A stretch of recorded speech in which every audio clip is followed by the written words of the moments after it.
क्या गाय के गोश्त में बीमारी होती है? गाय के गोश्त में बीमारी पहले नहीं होती थी। जब से इंडिया में हिंदुओं ने मुसलमानों को मारना शुरू किया तो वहाँ बाद मौलवियों को ख्याल आया कि इस तरह की जाली रवायतें, जो किताबों में तो बहुत सारी जाली रवायतें वो निकालनी शुरू की हैं जी। गाय के दूध में शिफा है और इसके गोश्त में बीमारी है। अस्तगफिरुल्लाह तो बोली। गाय के गोश्त का तो कुरान में जिक्र है।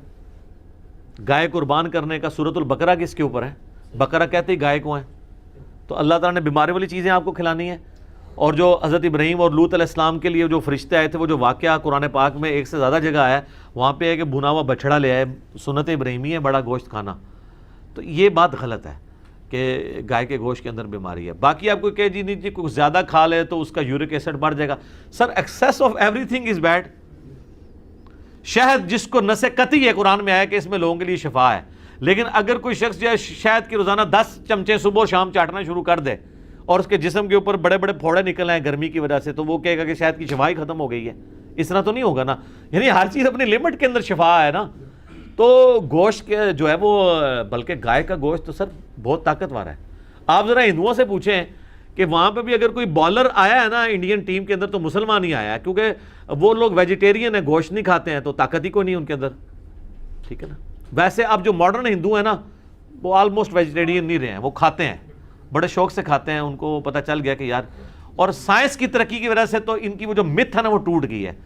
वो ये कहते थे कि जी जानवर जो है उनकी जान है वो आप ले रहे हैं। सर पौधों की भी जान है। पौधे भी खुश होते हैं, पौधे भी नाराज होते हैं, पौधों में भी मेल है, पौधों में भी फीमेल है। ये भी छाड़ दो, अब आ खाओ। हाँ, बैक्टीरिया भी ले रहे हैं। सर आपके मैदे में यूजफुल बैक्टीरिया हैं जो आपके खाने को हजम करते हैं। ठीक है ना। आपका कुछ जिस्म में कोई 1 स्क्वायर इंच भी नहीं जहां पे बैक्टीरिया ना पल रहे हो। ठीक है। आप वैसे भी अगर कोई चीज ऐसे चाटते हैं ना, कोई भी चीज, तो कई बैक्टीरिया जो यहां पे थे बेचारे वो थे, वो आपके अंदर चले जाते हैं।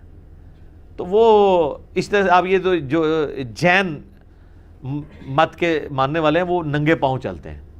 वो कहते हैं जी हमारी वजह से जो है ना वो कोई कीड़ा ना हमारे पांव के नीचे आ जाए।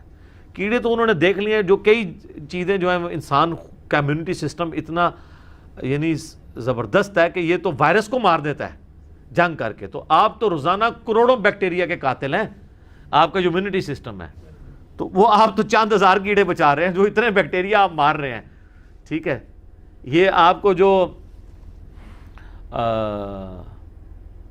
छींक आती है, वो भी आपका इम्यूनिटी सिस्टम रिएक्ट करता है कि कोई इस तरह के जरासीम जाने लगते हैं, उठा के बरे मारते हैं। कितने आपके खाने वाली चीज़ों में ऐसे हार्मफुल बैक्टीरिया हैं, वो मैदे के जब तेज़ाब में जाते हैं वो फारग हो जाते हैं। तो ये सारी नॉन साइंटिफिक बातें थी, इसलिए मिट्टी प्लीद हो रही है। और सिर्फ इनकी नहीं हो रही है, जिस तरह मुसलमानों के अंदर बाबों की कहानियों की मिट्टी प्लीद हो रही है ना, तो उनकी भी हो रही है। वो भी अजीब व गरीब बातें करते थे। अब वो बातें जब साइंटिफिकली उनको हम एनालिसिस कर रहे हैं, तो अब लोग कहते हैं कि जी वो बाबा फरीद का लोटे में बिजली कैद हुई है। तो अब वो खुद उसका मजाक उड़ा रहे हैं कि यार बिजली का इससे क्या लेना देना है, जो मर्जी करते रहो, बातें जो मर्जी बना लो। ठीक हो गया। सही।